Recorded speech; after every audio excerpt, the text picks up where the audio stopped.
We are following more breaking news this morning here. Crews just put out a house fire early this morning at a two-story home in Pierce County. So this happened around 2 o'clock this morning on 93rd Avenue and 177th Street Southeast in Graham. John Hopperstad is there live.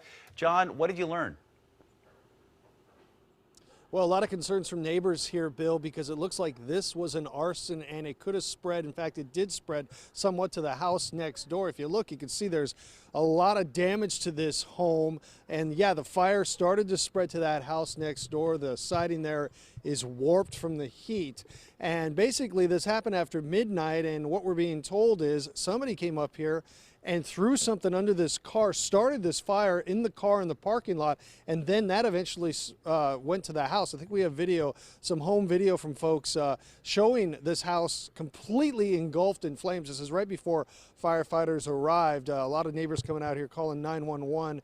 A lot of people trying to put the fire out with a hose, but there was no doing that. They needed the firefighters here to get it out, and eventually it did spread over. Now, we do have some video from the neighbor here next door, some surveillance video that shows a couple of people after, looks like they threw something and started the fire under the car, jumping in an SUV there and driving away. So right now this is looking like a suspicious fire and arson here, and the people in this neighborhood say they have no idea why anyone would do this. I just talked to a neighbor who has lived here for 13 years. She says the folks, the victims here where the house fire happened, they've been here since the start as well. That's when this neighborhood was built 13 years ago.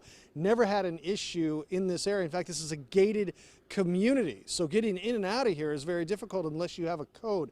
But again, it appears from the surveillance video of the neighbor next door that somebody drove up here, started the fire in this car, underneath this car here, drove away, and then that spread into the house. The good news is that somebody driving home was actually spotted this fire, pulled over and started banging on the doors here, got this family out, and then had to go next door and bang on the doors there and wake those folks up as well and get them out. So nobody hurt here. That is the good news. But right now, a lot of damage to this house and maybe a total loss. And it does look like this is a suspicious arson fire. And we're going to talk to the firefighters as well, hopefully in the next hour or so, and see where they